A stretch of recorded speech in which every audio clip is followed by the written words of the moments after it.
Alors jusqu'où ira l'homme le plus riche du monde? Entre tourisme spatial, transport électrique, transport supersonique, il divise. Certains le trouvent provocateur, dangereux, d'autres le trouvent visionnaire, génial. Chacun se fera son avis sur ce jeune geek sud-africain, devenu homme le plus riche de la planète. C'était l'histoire d'Elon Musk. People often wonder why I chose to pursue a career in theoretical physics. I usually respond by saying I wanted to unravel the inner workings of the universe. Monsieur Kello, est-ce que vous pourriez montrer cette fameuse planète? Oui, en fait, c'est une obscure série de chiffres. La seule chose qu'on peut faire, c'est détecter indirectement son influence sur l'étoile. C'est pas une découverte qui fait qu'un jour on dit « Ah, on a découvert une planète ». Quand on a confirmé, oui, on a festoyé lourdement avec Didier Queloz, on s'est acheté une tarte aux myrtilles, une bouteille de clairette de Die et on a fêté l'événement.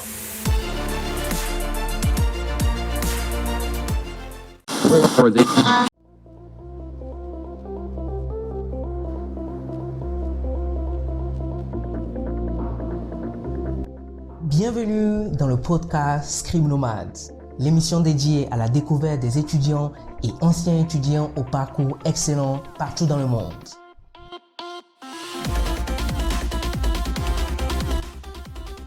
Chaque mois, venez découvrir les success stories, les expériences, les astuces, les bons plans de ces femmes et hommes qui ont quitté leur famille à la recherche d'une éducation de pointe.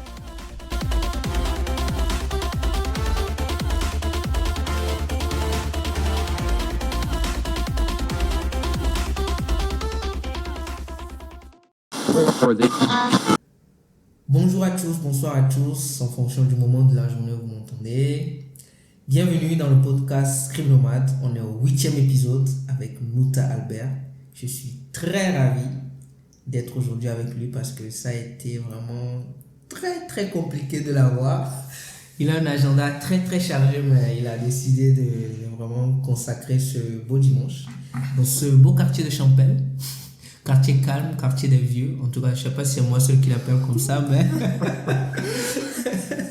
Beau quartier, on a une très belle vue sur... je ne sais pas si c'est le Salève, ça. Je ne crois pas. C'est plutôt le côté Jura. Bon, bref, sur des montagnes enneigées. Et je pense qu'on va passer environ 30 à 45 minutes ensemble pour découvrir son parcours depuis le Cameroun jusqu'en Suisse, ses rêves à la Elon Musk, etc.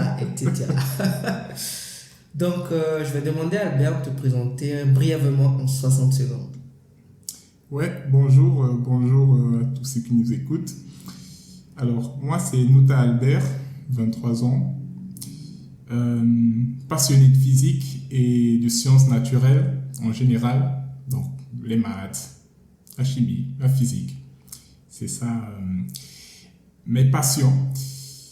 Alors, en quelques mots, j'aspire à apporter ma ou mes contributions afin de repousser notre compréhension de l'univers.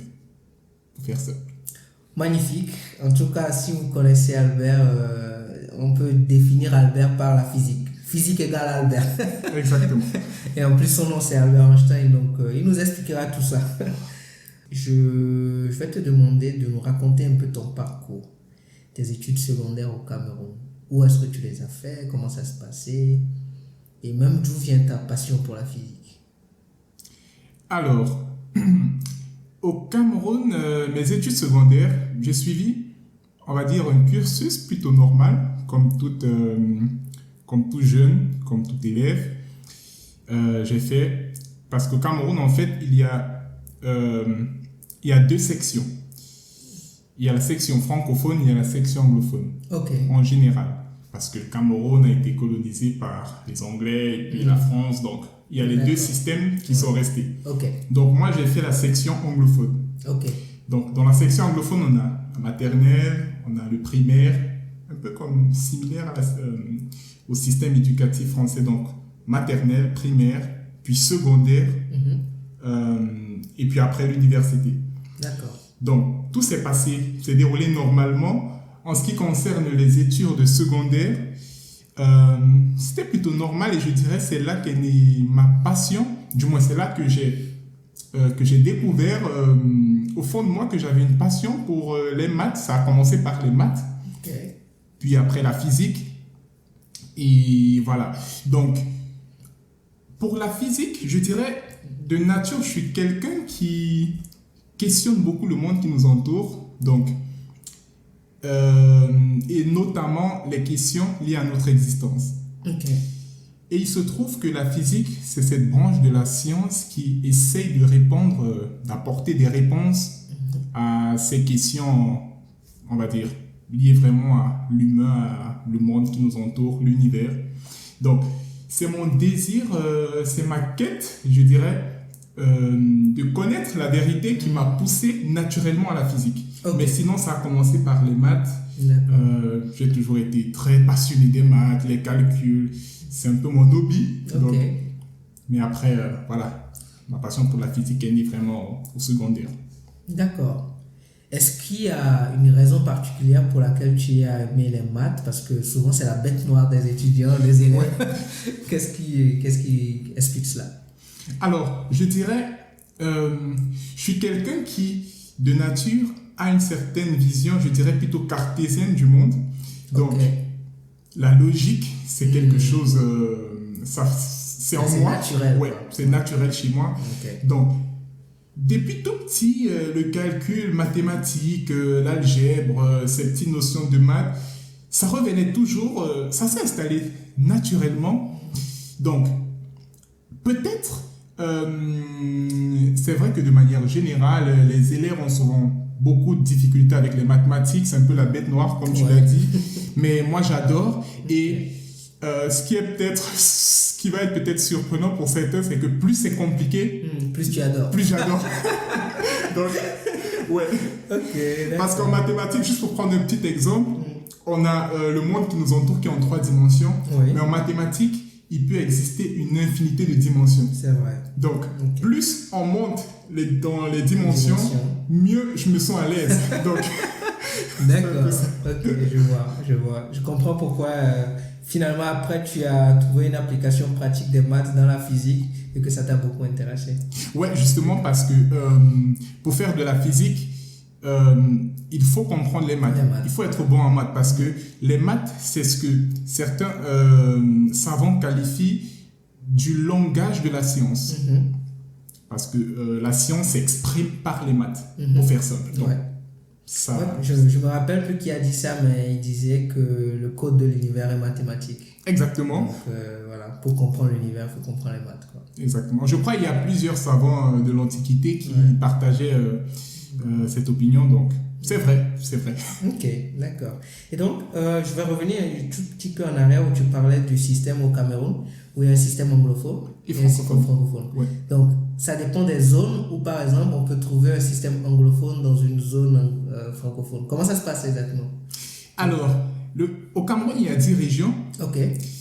Il y a 8 régions. C'est principalement les régions. Alors, les 8 régions sont les régions francophones et puis on a 2 régions anglophones. D'accord. Parce qu'après, à l'époque de la colonisation, on va dire que le territoire a été partagé entre les Français et les Anglais. Donc, il se trouve que ces 8 régions, justement, ont hérité un peu de la culture francophone. C'est la raison pour laquelle on dit que ce sont les régions francophones et puis on a 2 régions anglophones. Donc, moi, j'ai grandi dans une région, j'ai grandi à Yaoundé, la capitale. Je suis né là-bas, j'ai grandi là-bas. Et j'ai fait des études, j'ai fait une école, alors comment dire ça, j'ai fait le système anglophone étant dans une région francophone. D'accord, voilà. Ok, donc c'est possible ça. Ouais, ça c'est possible.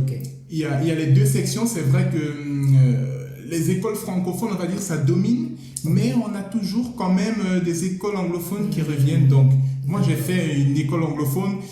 Ça, c'était une décision de mes parents, notamment mon père, parce que lui, c'est quelqu'un, on va dire, qui est très instruit. Donc, très tôt, il a compris l'importance vraiment d'avoir l'anglais comme base pour les études, on va dire, postsecondaires et puis... Tout à fait, Voilà, dans une carrière professionnelle plus tard. Donc, Je me suis retrouvé justement à faire des études anglophones sur décision de mon père. D'accord, ok. Je trouve que c'était une très sage décision. J'écoutais récemment l'interview d'un podcast de... Alors, c'est un Français, c'est un entrepreneur français, le nom m'échappe. Mais en gros, lui, il habite actuellement en Belgique, pays francophone. Et il dit il n'y a strictement aucun intérêt pour lui que ses enfants étudient dans une école francophone. Parce que pour lui, aujourd'hui, l'anglais est tellement important que c'est obligatoire que ses enfants puissent étudier dans les écoles anglophones. Parce que puisque toute la vie déjà est déjà en français, si à l'école on peut ajouter l'anglais, ça leur fait déjà 2 langues. Et donc c'est un peu cette vision, on va dire. Ouais, que c'est le même schéma parce que, comme je l'ai dit plus tôt, on a 8 régions sur 10 au Cameroun qui sont où le français est, on va dire, la langue dominante. Donc, tu te dis bien que moi, ayant grandi à Yaoundé, la capitale, une région francophone, de manière, je dirais que le français, c'était un peu la première langue. Ouais. Et ayant fait une école anglophone, voilà, j'ai grandi un peu avec les 2 langues, ce qui était plutôt un avantage au final. Ouais. Alors, aujourd'hui, moi, je m'exprime mieux en anglais. Peut-être c'est ce qui est paradoxal. Ayant grandi dans une région francophone, mais ouais, c'est... L'anglais est vraiment important, ça il faut le dire. Donc, les parents qui le comprennent assez tôt c'est un avantage, ça va bénéficier à leurs enfants. Rapidement, leurs enfants. Exactement. Ouais, tout à fait. Bah, en tout cas, bravo à papa. C'est ça qui a pu te guider très bien. Alors, là, tu nous as parlé de ton parcours au Cameroun. On va venir maintenant en Suisse où on est. Comment tu as pris la décision de venir en Suisse? Alors, moi, comme tout jeune Africain qui aspire à l'excellence, après mes études secondaires au Cameroun, après mon bac, ça c'était il y a environ 7 ans. Ouais. Donc, déjà, lorsque j'étais en terminale, dans le système anglophone, c'est Upper Sixth. Donc, c'est l'équivalent de la terminale. Ok, d'accord. On se projette un peu dans l'avenir et comme beaucoup d'Africains, on a envie d'aller poursuivre ses études dans l'étranger pour pouvoir avoir vraiment la crème de la connaissance. Donc, tout à fait. on a envie juste d'aller exprimer notre potentiel à l'international, acquérir des connaissances pour plus tard rentrer le partager, pour voilà, contribuer au développement de notre pays. Donc moi, étant en terminale, j'essayais un peu de me projeter. Je me voyais... Alors, comment dire ça? J'essayais de me projeter dans l'avenir, question de voir vraiment ce que je veux faire après. Alors, il se trouve que j'ai commencé l'Uni, étant dans ces réflexions. L'idée pour moi était que, après mon bac, je puisse aller poursuivre mes études dans un pays d'Europe, notamment. C'est vrai qu'à l'époque, j'étais très fan des États-Unis, mais il y avait l'Europe et puis les États-Unis qui étaient un peu sous le viseur. Donc, étant dans les réflexions et vu que je n'ai pas vraiment au final trouvé de solution, j'avais plein d'idées en tête, je ne savais pas exactement ce que je voulais faire. Je savais que je voulais faire quelque chose qui avait trait à la physique, mais je n'étais pas très sûr de quoi exactement. Donc, le temps a passé, j'ai fait la première année à l'Uni, la deuxième année. Puis au final, lorsque j'étais en deuxième année, je me suis dit, alors je vais obtenir mon bachelor et après, je vais voir quoi faire. D'accord. Donc, c'est comme ça que j'obtiens ma licence au Cameroun. Ok. À quelle université? Là, c'était l'université de Yaoundé 1. L'université de Yaoundé 1. Donc, j'obtiens mon bachelor. Et après, allez, je me dis, il faut bien que je prenne une décision maintenant. Exactement, il faut se décider là. Alors, pendant que je réfléchis, je me retrouve en train de commencer un master. Ah, ok. Donc là, je suis en master 1 maintenant. Ok. Et puis, à un moment, je me dis, Albert, le temps passe. Si tu veux aller poursuivre tes études à l'international, c'est maintenant ou jamais. Donc, après le Master 1, je prends une décision radicale. J'arrête mes études au Cameroun. Donc, je ne vais plus à l'Uni. Je dis, je me concentre pour trouver vraiment une université, un programme peut-être de master qui va me permettre de faire ce que j'aime réellement. Donc, c'est comme ça qu'après mon Master 1, je fais, on va dire, une année blanche. Et cette année, je me consacre vraiment à rechercher des universités qui proposent des programmes master qui, moi, me correspondent. C'est comme ça que dans mes recherches, j'arrive à établir une liste d'environ 12 universités. Européennes. 10 à 12, principalement européennes. Ouais. Je postule, j'attends des réponses. Et au final, après avoir postulé pour environ 10 universités, je crois qu'il y a environ 4-5 qui donnent une réponse favorable. D'accord. Parmi lesquelles l'université de Genève. Donc, les autres, juste pour les citer, il y avait l'université de Utrecht, ça c'est aux Netherlands, Hollande, Pays-Bas. Il y avait l'université de Groningen, ça c'est aussi aux Pays-Bas. D'accord. Puis il y avait 2 universités en Italie et puis l'université de Genève. Ça fait 5 au total. Donc au final, après avoir évalué, je dirais, les coûts financiers et puis les délais, parce que moi j'ai eu les réponses assez tardivement et puis la rentrée devait commencer dans un délai d'1 mois. Donc, d'accord. Au final, j'ai vite fait le choix de l'université de Genève. D'accord. Une chose qui a influencé mon choix, c'était déjà les langues, parce que je dirais les langues les plus parlées dans le canton de Genève, il y a le français et l'anglais, vu que c'est un peu une destination internationale. Donc tout de suite j'ai fait le choix, je me suis dit on y va, et vu que je sais aussi que l'université de Genève a une certaine réputation, plutôt une bonne réputation dans le domaine de la recherche en sciences, je me suis dit pourquoi pas, certainement c'est l'un des meilleurs endroits où je peux aller, donc j'y suis allé. Oui. Et en plus on a eu très récemment un prix Nobel de l'université de Genève, non? Ouais, justement dans le domaine de l'astrophysique, ça c'était Michel Mayer en 2019 pour la découverte de la première exoplanète. Donc ça, ce sont des planètes hors du système solaire. Peut-être plus tard, on parlera un peu de mon domaine qui est l'astrophysique. On va revenir. Voilà, justement, le prix Nobel, c'est une fierté. Ok, super. Et donc là, comment se déroulent tes études au quotidien? Ça se déroule plutôt bien. C'est un mix, je dirais, de passion et de challenge. D'accord. La passion parce que, je me retrouve dans un cadre où je fais des études que j'aime. Je n'ai plus de limites. Je laisse exprimer mes idées au quotidien. Et les challenges sont toujours à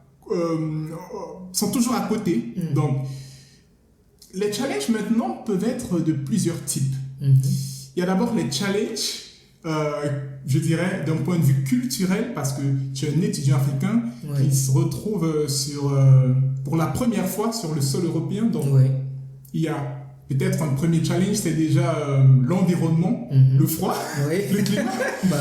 Au Cameroun, et peut-être dans plusieurs pays d'Afrique subsaharienne, on ne connaît pas l'hiver. Donc, c'est vrai. Moi, j'ai fait ma première expérience avec l'hiver. Quand je suis arrivé, c'était pas terrible. C'était rude? C'était pas terrible.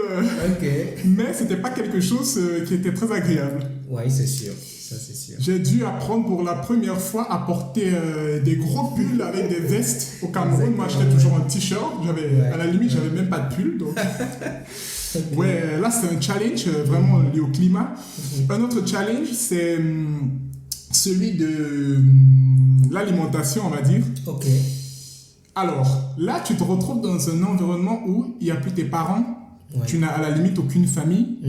Donc, tu dois t'adapter à la nouvelle culture, à la manière de vivre des gens qui sont sur place, ce qui veut dire que tes plats préférés à l'africaine ne sont plus là. Il n'y a plus de dolé, il n'y a plus de coquilles, il n'y a plus de héros, il n'y a rien de tout ça. Tu dois t'adapter à la fondue. J'ai fait l'expérience avec la fondue.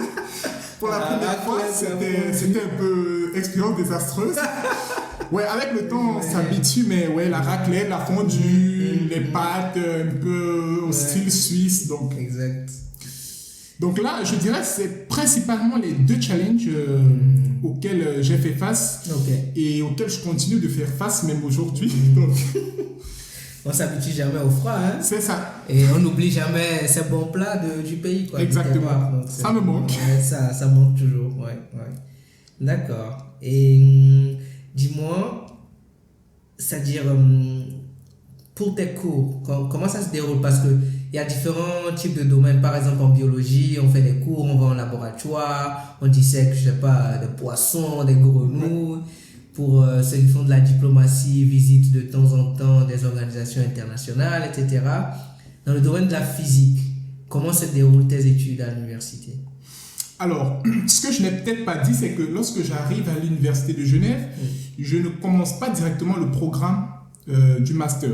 Ah, d'accord. J'ai dû faire ce qu'on appelle un complément d'études. Parce qu'en fait, lorsque tu es un étudiant étranger et que tu veux étudier dans le système suisse, il faut qu'il fasse une sorte d'équivalence. Ah. Donc moi, ta licence n'est pas équivalente à leur licence. En gros, c'est ce qu'ils présument. Ils présument que leur licence n'est pas équivalente à la tienne. Donc, tu dois faire un petit complément, généralement qui dure d'un an, où tu vas prendre quelques cours qu'ils appellent des cours complémentaires. D'accord. Alors, savoir si c'est vraiment utile, après avoir fait ce complément, je me dirais, j'aurais pu commencer le programme de master directement, mais on ne se plaint pas parce qu'après, tu apprends des choses et puis tu t'adaptes un peu à l'environnement. Donc, les 1 an de complément au final ont été utiles. Je ne dirais pas que ça a été une perte de temps. D'accord, ok. Alors, une fois que tu valides ce complément d'études, tu peux commencer un programme, tu peux t'inscrire dans un programme de master de ton choix. D'accord. Si tu ne valides pas le complément d'études, alors... Game over. Game over, c'est le chemin retour pour toi. D'accord. Donc, ouais, il y a aussi cette pression qui revient, qui est revenue, parce que tu as vraiment envie, tu n'as pas envie de louper cette chance. Ah, c'est sûr. Voilà. Ouais, d'accord. Donc, maintenant, les programmes de master en physique, il y en a plusieurs. Je crois il y a principalement 4 ou 5 à l'université de Genève. Okay. Il y a le programme de master en astrophysique et astronomie. Okay. Donc, c'est le programme dans lequel moi je suis. Okay. Il y a le programme de master en physique des particules. Il y a le programme de master en physique appliquée. Et puis, il y a le programme de master en physique quantique, je crois. Okay. Donc, c'est 4 ou 5. D'accord. Là, j'en ai cité 4, ouais, je crois que ce sont ces 4. Peut-être il y en a d'autres que j'oublie, mais ouais. Donc là, je m'inscris au programme de master en astronomie et astrophysique. Et ouais, c'est là que je suis depuis maintenant 6-7 mois, depuis le début de l'année. D'accord, oui, depuis le début de l'année 2023. L'année académique 2023, parce que là, on est en 2024. Exactement. D'accord, ok. Et vous êtes combien à peu près? Alors, je tiens à préciser que je me sens déjà privilégié de pouvoir prendre part à ce master parce que le processus de sélection est très rigoureux. Ah oui, c'est très sélectif. Ok. Le nombre, on peut parler de lui-même. On est environ une dizaine. Ah, waouh! Ouais, on est une dizaine. Ah oui, j'imagine le privilège. Ouais. Et le programme de master, il se déroule à l'Observatoire astronomique de Genève, qui est vraiment l'un des centres astronomiques les plus prestigieux, peut-être même d'Europe. Ah ouais, ok. Donc, c'est vraiment un gros privilège de pouvoir y être. Waouh. Et je crois même, j'ai vu une photo de toi avec le prix Nobel. Tu peux justement, Michel Mayor, c'est vrai, on n'a pas vraiment eu une discussion. Allez, il y a un jour où on a fini les cours, mes camarades et moi. Là, c'était en automne dernier, donc je crois qu'on devait être en novembre 2023, octobre-novembre 2023. Donc, on a fini les cours. Et ce qu'il faut comprendre avec l'Observatoire astronomique de Genève, c'est qu'il n'y a pas que les étudiants de master qui font le master là-bas. Il y a les doctorants qui travaillent sur leur projet de thèse. Il y a les professeurs et les chercheurs qui y travaillent. Donc, c'est vraiment c'est comme une petite... C'est un labo de recherche. Justement, c'est comme un labo de recherche dans lequel on a les étudiants de master, les doctorants, les chercheurs, les professeurs. Tout se passe là-bas. Et c'est un coin un peu isolé dans la forêt de Versoix. Ah, waouh! Ouais, au Versoix, c'est au bout du canton. Exactement. Donc, c'est un coin vraiment isolé là-bas, au milieu de la forêt. Il n'y a que des arbres un peu partout. Et un peu de physique. Et un peu de physique. D'accord. Donc, pour revenir à ta question... Voilà, donc il se trouve qu'un jour, Michel Mayor, qui est retraité, je crois, il revenait parce qu'il vient de temps en temps. Donc, après que c'est terminé les cours, mes camarades et moi, on était sur le chemin retour, puis on croise Michel Mayor qui était là. Du coup, on s'est arrêté, on lui a proposé, on a essayé de discuter un peu, pas beaucoup. Et puis, on s'est proposé de marquer cet instant en prenant une photo. C'est la photo que j'ai vue, effectivement. D'accord, ok. Et tu peux me parler un peu de sa découverte, ce qu'il a fait pour avoir le prix Nobel? Ouais, alors, en 2000, je crois, c'était dans en 1999, des années 2000, son doctorant, Didier Queloz, je crois que je prononce bien, et lui-même, Michel Mayor, ils ont fait une découverte de la première exoplanète.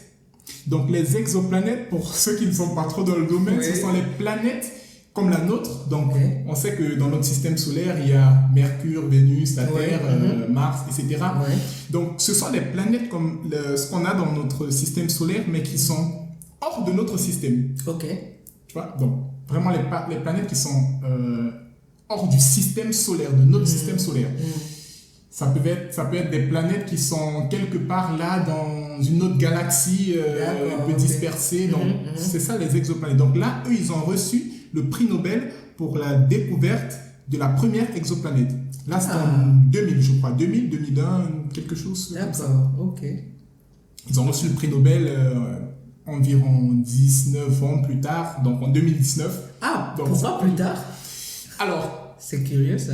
Je sais pas trop, je saurais vous dire, mais je crois que lorsque tu fais une contribution importante dans la science, il faut un certain temps pour évaluer un peu l'impact de ta découverte avant que le comité Nobel se décide si on va vous octroyer le prix ou pas. Donc, et puis il y a des nominations, c'est tout un processus. Donc, ils ont reçu le prix justement pour cette découverte-là qui est vraiment... c'est très remarquable, le travail, c'est un travail vraiment qui est à célébrer. À ce jour, on a environ près de 5500 exoplanètes, autres exoplanètes qui ont été découvertes. Donc, depuis lui, quoi. Voilà, depuis lors. Donc, c'est vraiment, on va dire, une avancée majeure pour la science. Parce qu'avant, on se disait que ces planètes n'existaient pas. On croyait que vraiment, les planètes, on ne pouvait en avoir que dans notre système. Donc, cette découverte a été vraiment une avancée majeure pour la science. Et peut-être même pour l'espèce humaine. Parce qu'il y a des probabilités qu'il y ait peut-être des vies sur ça. Exactement, tu l'as compris. Il y a une probabilité que ces planètes pourraient abriter de la vie. Donc, il y a des recherches dans ce sens-là qui sont menées au quotidien à l'Observatoire de Genève et dans d'autres observatoires à travers le monde. C'est fabuleux. Donc, peut-être on va continuer dans le domaine de la physique. Est-ce qu'il y a des choses que tu aimerais nous dire pour nous qui ne sommes pas des experts de la physique c'est quoi l'intérêt, l'importance? Parce que oui, tu nous as dit qu'on arrive à comprendre l'univers, à comprendre le monde, mais pratiquement, si tu veux expliquer à un enfant de 5 ans, c'est quoi l'importance de la physique aujourd'hui, tu dirais quoi? Je dirais de manière simple que la physique essaye d'expliquer le pourquoi et comment des phénomènes naturels. Le pourquoi et le comment. The why and how, comme on le dirait en anglais. Donc, ce qu'il faut savoir de la physique, c'est que la physique, comme je l'ai dit plus tôt, c'est cette branche de la science qui essaie vraiment d'apporter des réponses aux questions liées à notre existence. Par exemple, d'où venons-nous, pourquoi on est là, où est-ce qu'on va, c'est quoi l'avenir, c'est quoi notre destin ici sur Terre, etc. Donc, on va parler du Big Bang, on va essayer de faire de la recherche de particules pour essayer de voir s'il y a une corrélation entre ces particules et le fait que nous soyons là, notre passé, notre futur. Donc, il y a cette partie, je dirais, un peu abstraite de la physique. Maintenant, si tu regardes, lorsqu'on regarde le monde autour de nous, on se rend compte qu'on a, on va dire, des bâtiments, on a des véhicules, on a des voitures, on a des trains, etc. Donc, tout ce qu'on peut voir autour de nous, à un moment donné ou à un autre, a été possible parce qu'il y a un physicien qui a permis de repousser un peu notre compréhension du monde. Prenons un exemple simple, une voiture par exemple. Une voiture, c'est de la physique de A à Z. En fait, tout ce que tu peux voir autour de toi, c'est de la physique de A à Z. Ça peut être cette ampoule incandescente, c'est de la physique. Donc, tout ce qui est autour de nous, c'est vraiment de la physique. Donc, la physique, c'est vraiment au cœur de de toute technologie qui puisse exister. Finalement. Exactement. En tout cas, c'est très intéressant. Je me rappelle, récemment, c'était à Singa. Ouais. Et quand tu as dit à Marie-Lou que tu faisais de la physique, elle était là, waouh, ça inspire le respect. Exactement, ouais. Ça inspire vraiment le respect. Donc, félicitations en tout cas pour ce très beau parcours. Merci. Ce n'est pas tout le monde qui a ce parcours. On n'en rencontre pas tous les jours. C'est ça. Donc, félicitations à toi. Et est-ce que tu aspires peut-être à avoir le prix Nobel un jour aussi? Parce qu'on n'a pas encore le prix Nobel africain en physique. On a beaucoup de prix Nobel de la paix. Ouais. Mais très peu dans les domaines scientifiques. Pourquoi et est-ce que toi tu aspires à ça? Alors, je tiens à préciser que on a 1 ou 2 prix Nobel de la physique en Afrique. C'est juste que ce sont des Algériens et des Marocains, alors des Franco-Algériens ou des Franco-Marocains. Ah, d'accord. Donc, je crois qu'il y a Serge Haroche qui a eu le prix Nobel de la physique, je ne me rappelle pas très exactement de l'année, mais c'est un Algérien qui a immigré en France, très jeune. Donc, on a, je crois, ces 2 personnes qui ne sont... Allez, qu'on ne présente pas souvent comme des Africains, c'est plus des Français, soit certainement parce qu'ils ont immigré en France, peut-être à l'âge de 13, à l'adolescence, donc... Mais sinon, alors, on pourrait peut-être pas les compter dans l'Afrique en général, mais on n'a pas vraiment de prix Nobel, on va dire, à l'africaine. Ok, d'accord. Donc, pour répondre à ta question, est-ce que j'aspire au prix Nobel? Je dirais, vu que c'est un prix qui existe, qui essaie de récompenser ces physiciens ou ces scientifiques plus généralement qui vont faire avancer qui vont faire repousser notre compréhension du monde par une innovation, par une contribution remarquable, vu que ce prix existe et récompense cela, je me dis, si je fais une contribution remarquable, je peux avoir ce prix. Tout à fait. Mais maintenant, est-ce que c'est ma motivation quotidienne? Pas vraiment, parce que, et je dirais que ce n'est la motivation d'aucun scientifique. Prix Nobel finalement. Voilà, parce qu'au final, on ne fait pas de la recherche parce qu'on veut gagner des prix, on fait de la recherche par passion et parce qu'on veut apporter une contribution sur plan scientifique à l'humanité. Ouais, je comprends tout à fait, Mais pourquoi pas, ce serait bien. Ce serait bien, Le premier prix Nobel africain, Albert Mouta, et je dirais que je le connaissais avant. C'est une possibilité qu'il ne faut pas exclure, mais ça, c'est pas ma motivation. Tout à fait, je comprends. Ok, et donc là, tu nous as parlé de la physique, de tes passions, etc. Est-ce que tu peux nous dire, dans tes études secondaires, on va revenir un peu en arrière, qu'est-ce qui a été finalement... Est-ce que tu penses que le fait que tu aies eu des bonnes notes à un moment t'a aidé? C'est quoi, on va dire, le secret pour finalement arriver au niveau où tu es? Parce que, comme tu as dit, tu es privilégié d'être parmi 10 personnes. Alors qui font du coup, en fait, je crois que peut-être ce que tu demandes, c'est comment est-ce que je fais pour être accepté à l'Université de Genève dans un programme de master connaissant la rigueur qui existe. Et que tu viens du Cameroun. Et que je viens du Cameroun. Exactement, c'est ça. Alors, les bonnes notes, je dirais, ne sont pas certainement ce qui m'a permis d'être ici aujourd'hui. Ok. Ça a peut-être contribué, mais je dirais que c'est minoritaire. D'accord. Moi, je pense, lorsque je me revois en train de postuler pour plusieurs de ces universités d'ailleurs, je dirais l'élément fondamental qui m'a permis d'avoir des acceptations dans ces universités, certaines parmi les meilleures au monde, c'est principalement ma motivation. Ok. C'est ma motivation, je crois, qui m'a fait me démarquer peut-être des autres. D'accord. Parce que certainement, lorsque ces professeurs, lorsque le comité d'admission ont eu à lire peut-être mon dossier, ma candidature, ils se sont dit... peut-être voici quelqu'un qui a une vision peut-être différente. C'est pas tous les jours qu'on lit une lettre de motivation avec des motivations pareilles. Donc, certainement, c'est ça qui m'a permis de me démarquer. Donc, moi, je dirais peut-être à ceux qui nous écoutent, les notes, c'est bien d'avoir de bonnes notes, mais après, lorsqu'on va relever un bulletin de notes, ça ne parle pas beaucoup. Au final, ce qui parle pour toi, c'est ta motivation. Exact. Ce à quoi tu aspires. Donc moi, je dirais, ayez une vision propre à vous et votre personnalité doit en dire de cette vision. D'accord, ok. Et en parlant de vision, je crois qu'il y a une personne qui est mondialement reconnue pour porter sa vision très haut. Et je crois que tu es un grand fan de lui. Exactement. Est-ce que tu peux nous parler un peu de lui et pourquoi tu penses que c'est une personne inspirante? Alors, cette personne, vous l'avez certainement définie, c'est Elon Musk. Ouais.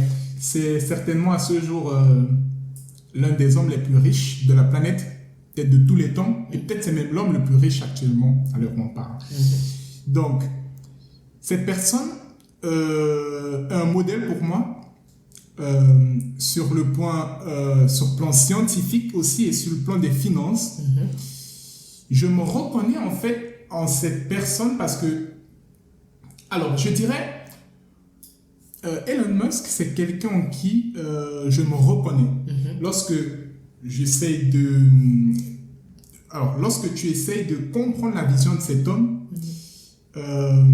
tu te dis, ça c'est quelqu'un vraiment de très atypique. C'est pas tous les jours qu'on a...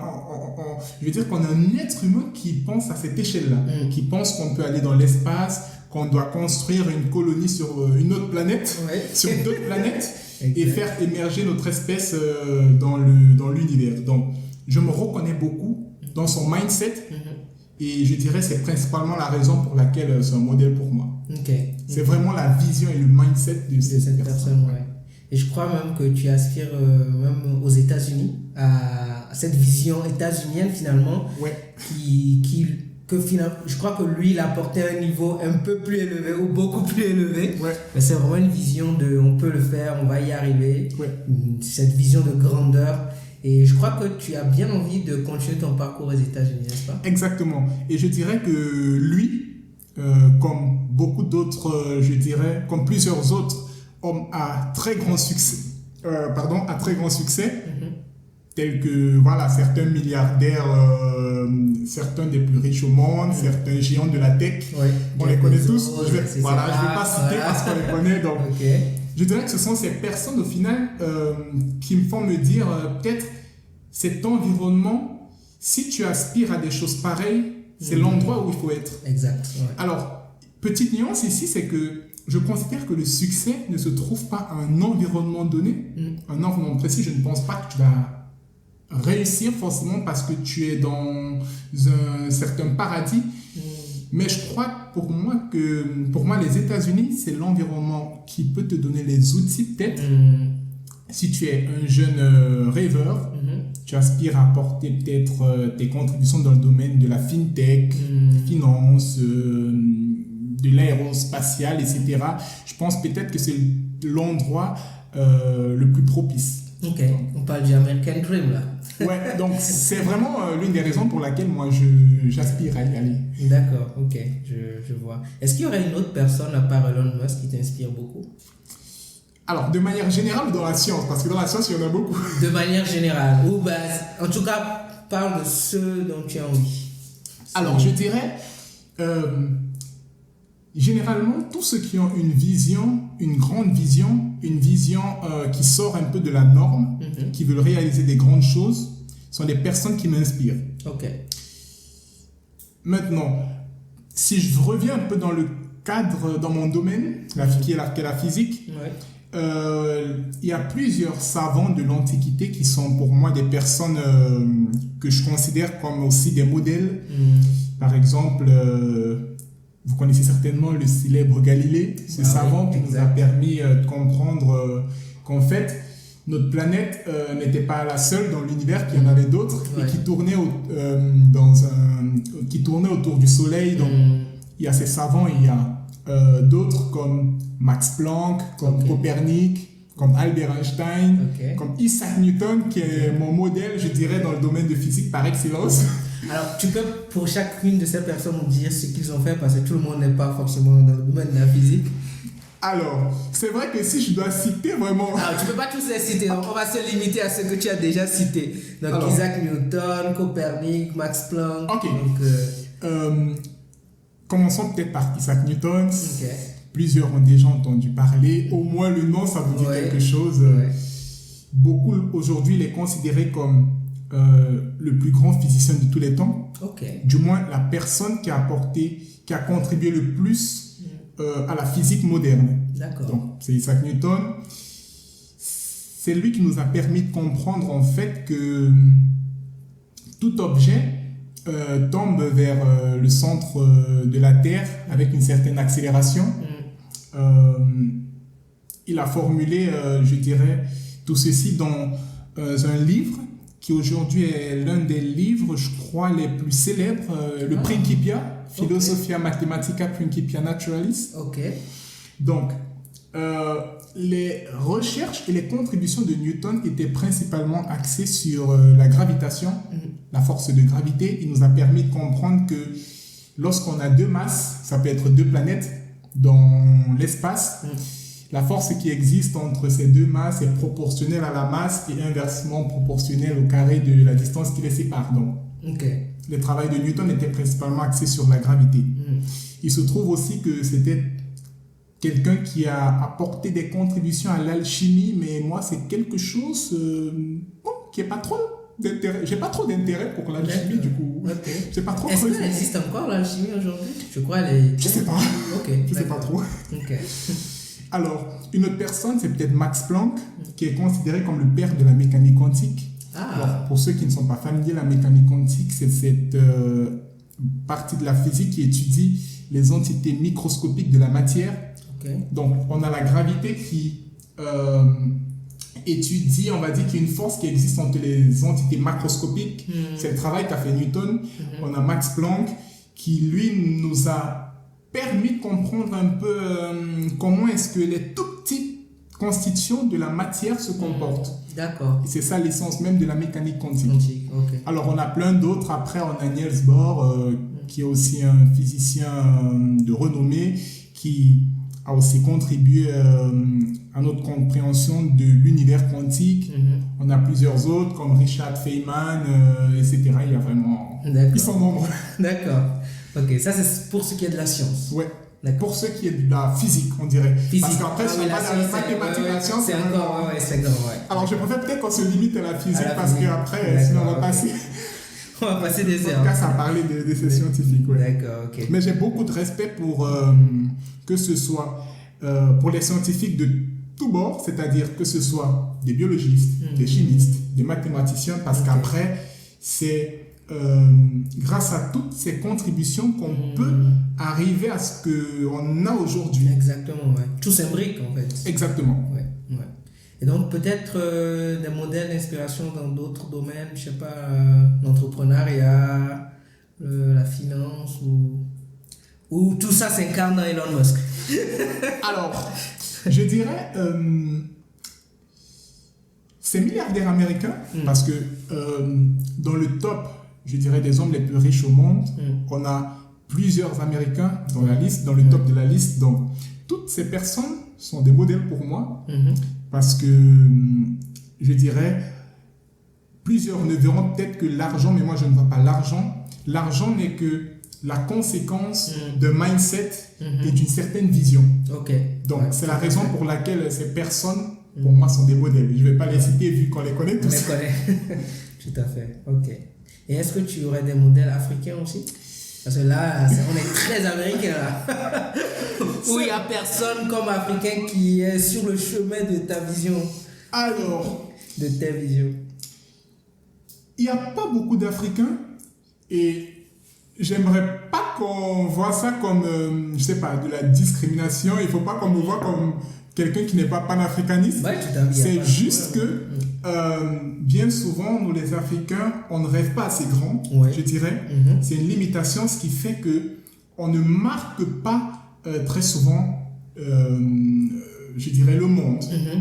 Aujourd'hui, par exemple, si on revient un peu dans les domaines de la finance, vu que l'argent, c'est un peu le nerf de la guerre, si tu regardes dans le classement peut-être des, je sais pas, 100 hommes les plus riches, hommes avec grande tâche, les plus riches du monde, tu verras certainement pas d'Africains, peut-être pas beaucoup. Donc, on n'est très souvent pas présent dans le game mondial.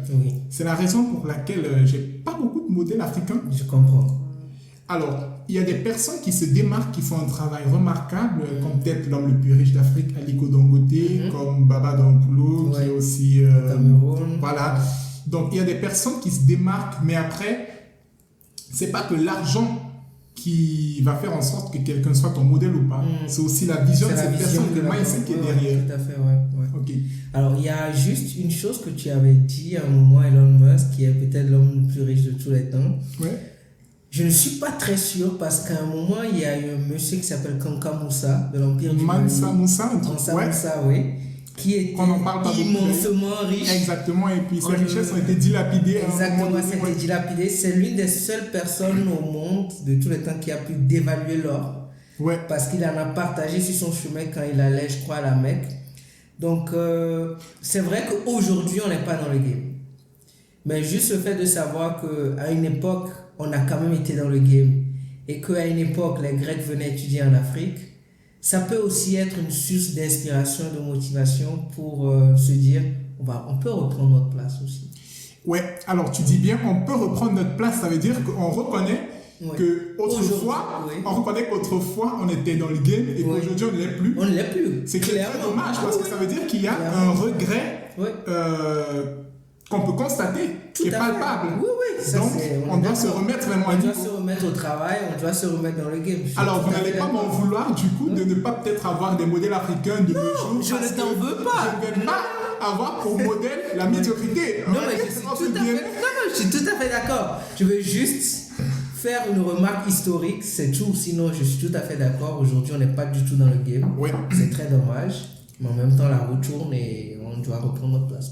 Exactement, il faut qu'on reprenne notre place, que ce soit dans les finances, que ce soit dans la science, dans la technologie. On a beaucoup de travail à faire. C'est ça. D'où vraiment l'importance des podcasts comme celui-ci. Exactement. Où on essaie vraiment de partager cette énergie africaine avec nos frères et sœurs partout à travers le monde. Ouais. Je pense que c'est quand même important d'avoir des modèles d'inspiration, africains ou pas. Ouais. Dans le sens où parfois il y a des personnes qui nous inspirent à un point où on se dit mais en fait je savais même pas que c'était possible ça. Exactement. Donc juste avoir des personnes comme toi qui puissent rêver aussi grand, un jeune en Afrique peut rêver aussi grand et dire ah oui ok c'est possible ça, oui c'est possible. Donc c'est très important ce genre de podcast et c'est pour ça je fais tout pour continuer, même si voilà, il y a les aléas de la vie. Ouais, big up, il faut tenir.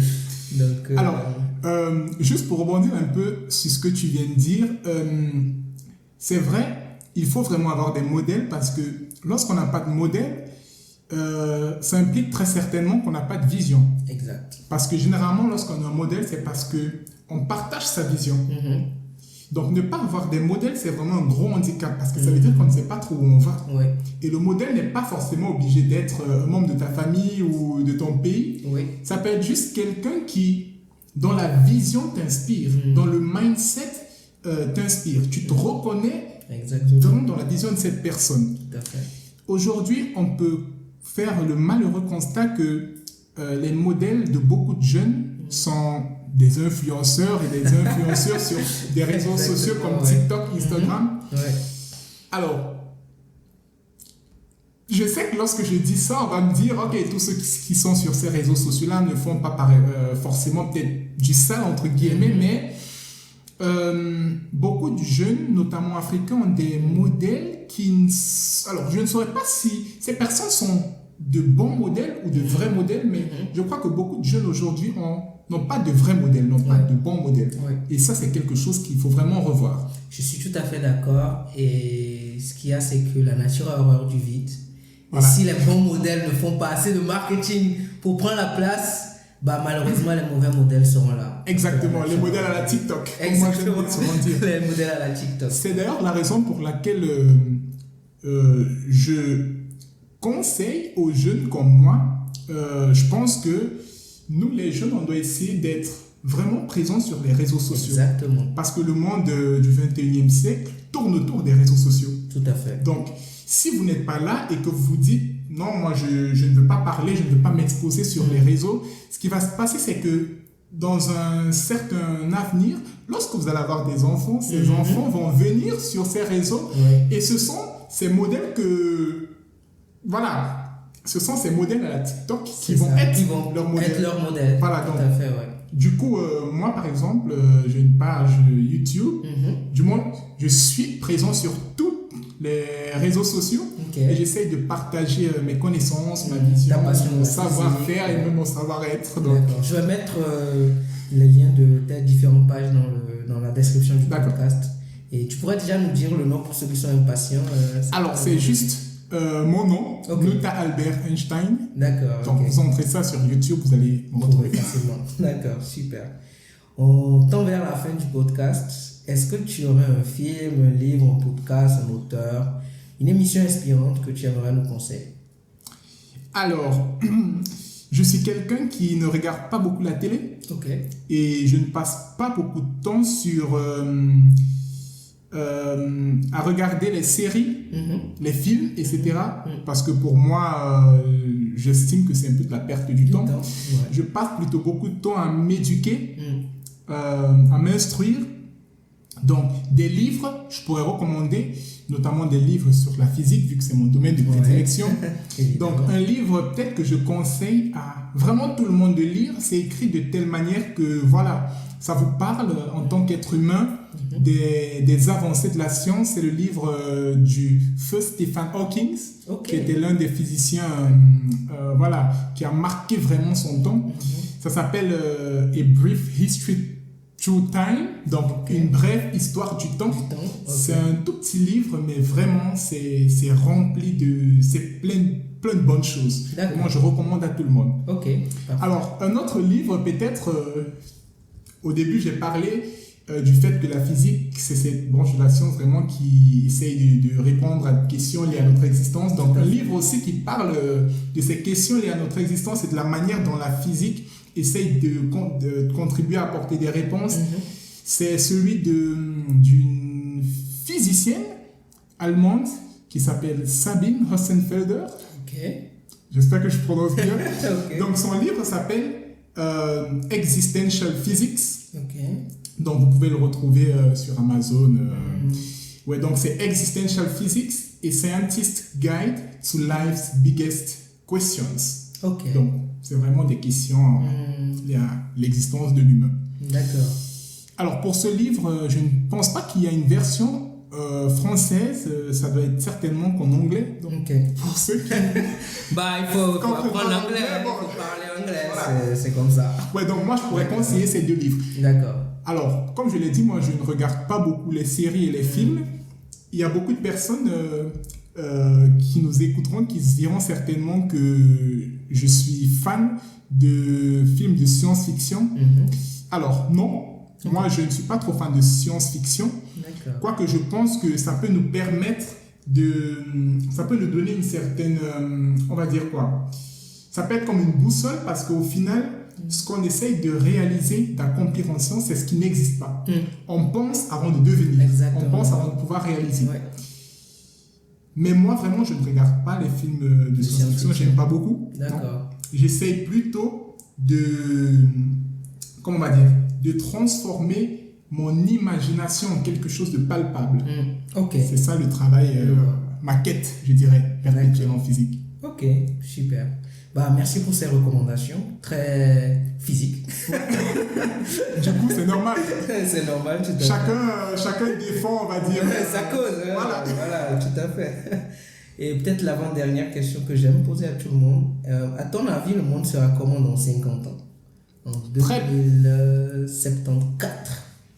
Très belle question. Alors, il y a ce physicien, on revient encore au physicien. Toujours la physique. Qui disait, je cite en anglais, Predictions are always very difficult, especially when they are about the future. Ça dit en gros que les prédictions sont généralement très difficiles, notamment quand ça concerne le futur. En 50 ans, je vois le monde comme étant un endroit où les intelligences artificielles auraient pris une ampleur peut-être qu'on ne pourra plus contrôler si on ne fait pas attention aujourd'hui. Donc, je crois que les intelligences artificielles vont cesser de prendre de l'ampleur. Donc, en 50 ans, je crois qu'on vivra dans un monde tellement robotisé. On aura des machines pratiquement qui vont faire tout. Des voitures autonomes, des voitures volantes, des maisons intelligentes, c'est-à-dire des maisons qui font un peu tout à votre place. Donc, on aura certainement plein de tout ça en 2050. Sur le point de vue de l'émergence de notre espèce, parce qu'il y a plein de projets aujourd'hui qui visent à aller conquérir d'autres planètes. Donc, je pense qu'en 2070, dans les années 2070, l'humain aura certainement déjà pu franchir cette étape. On sera certainement sur une autre planète. Okay. Et là, je le pense pour le coup. La première planète qui est visée, c'est Mars. Je pense qu'on sera sur Mars. Il y aura des humains sur Mars dans 50 ans. Et si on va un peu plus loin, 2100, 2200, 2300, parce qu'en tant que physicien, il faut bien penser... Il faut voir très loin. Il faut voir très loin. Je pense vraiment qu'on sera sur d'autres planètes, qu'on va devenir éventuellement une espèce émergente. Et l'une des contributions que je compte apporter au monde de la physique, c'est justement dans cette optique-là, vraiment de pouvoir nous permettre d'accomplir ces objectifs, ces buts. Ouais. Génial. Ça ressemble à un mot de fin. J'ai bien envie de te demander, c'est quoi ton mot de fin sur ce podcast, parce qu'on est arrivé à la fin. Alors, je dirais, il faut rêver grand, il faut être fou. Steve Jobs, je crois, lors d'une... Là, c'était dans les années, je crois, en 2008-2009, il avait fait un discours, je crois que c'était à Stanford, à des étudiants, et il avait dit à ses étudiants, rêvez grand, soyez fous. Moi, je dirais la même chose, rêvez grand, soyez fous. Moi, j'ai horreur des rêves qui sont dans la norme, tu vois. C'est-à-dire, on veut faire des études, on veut après trouver un boulot, avoir une famille. C'est trop classique, c'est vulgaire ça. Et des rêves que lorsque les gens vous entendent parler, ils se disent, ils ont peur parce qu'ils ne comprennent pas qu'on puisse faire à ce niveau. Voilà. Donc, rêvez grand, soyez fous, laissez parler votre imagination, laissez exprimer vos idées et surtout, travaillez quotidiennement et de la discipline pour pouvoir atteindre vos rêves et suivre vos rêves parce que, comme le dit souvent un certain influenceur français, Caramo, que tu connais peut-être. Non, malheureusement. Alors, il a une phrase que moi j'aime bien. Suivez vos rêves parce que eux, ils connaissent le chemin. Ok, mais magnifique, c'est très beau ça, j'aime beaucoup. En tout cas, merci beaucoup pour cette belle discussion. C'est moi qui te remercie. C'était vraiment très très intéressant de plonger dans le monde de la physique grâce à toi et de faire découvrir ce monde à nos auditeurs. Merci d'avoir pris le temps d'être venu et qu'on a pu faire ce podcast. Donc, je dis à tout le monde, rêvez grand. Rêvons grand comme Albert, rêvons grand comme Elon Musk. Oui, absolument. Et le meilleur reste à venir. Donc, exactement. À très bientôt. Et voilà, rêvez grand quoi. À bientôt. À bientôt. Ciao. Si toi aussi, tu veux exceller dans tes études et dans ta vie en général, abonne-toi à cette chaîne YouTube et je t'invite à t'inscrire à notre lettre d'information en nous écrivant j'aime le scribe nomade à l'adresse email katiopatv@gmail.com KATIOPATV@gmail.com. Ainsi tu auras la possibilité de participer au prochain podcast en live et plein d'autres avantages. Porte-toi bien, je te dis à la prochaine. Ciao ciao.